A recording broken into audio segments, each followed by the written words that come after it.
መጽሐፈ ምሳሌ ምዕራፍ 23 ላይክ በማድረግ ጀምሩት።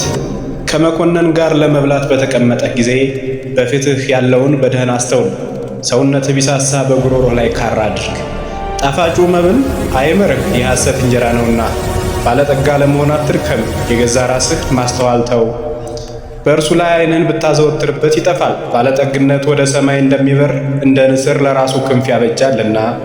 የቀናተኛውን ሰው እንጀራ አትብላ፣ ጣፋጩም መብል አይመርህ። በልቡ እንዳሰበ እንዲሁ ነውና ብላ ጠጣ ይልሃል፣ ልቡ ግን ካንተ ጋር አይደለም። የበላኸውን መብል ትተፋዋለህ፣ ያማረውንም ቃል ታጠፋዋለህ። በሰነፍ ጆሮ አንዳች አትናገር፣ የቃልህን ጥበብ ያፌዝብሃልና። የቀድሞውን የድንበር ምልክት አታፍልስ፣ ወደ ድሃ አደጎች እርሻ አትግባ። ታዳጊዎች ጽኑ ነውና እርሱም ፍርዳቸውን ካንተ ጋር ይፈርዳልና። ልብህን ለተግሣጽ ስጥ፣ ጆሮህንም ወደ እውቀት ቃል። ሕፃንን ከመቅጣት ቸል አትበል፣ በበትር ብትመታው አይሞትምና። በበትር ትመታዋለህ፣ ነፍሱንም ትታደጋለህ። ልጅ ሆይ ልብህ ጠቢብ ቢሆን ልቤ ደግሞ ደስ ይለዋል። ከንፈሮችህ በቅን ቢናገሩ ኩላሊቶችህ ደስ ይላቸዋል። ልብህ በኃጢአተኞች አይቅና፣ ነገር ግን ቀኑን ሙሉ እግዚአብሔርን በመፍራት ኑር።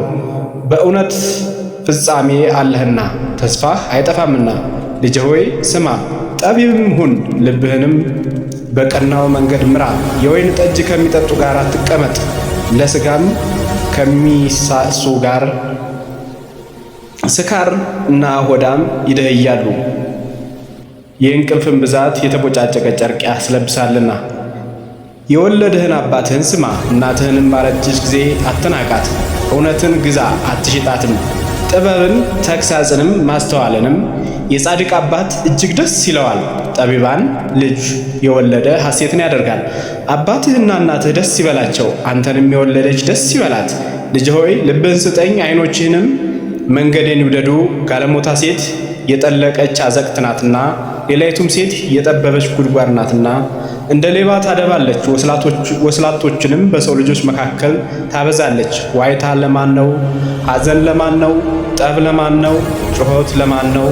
ያለ ምክንያት መቁሰል ለማን ነው? የዓይን ቅላት ለማን ነው?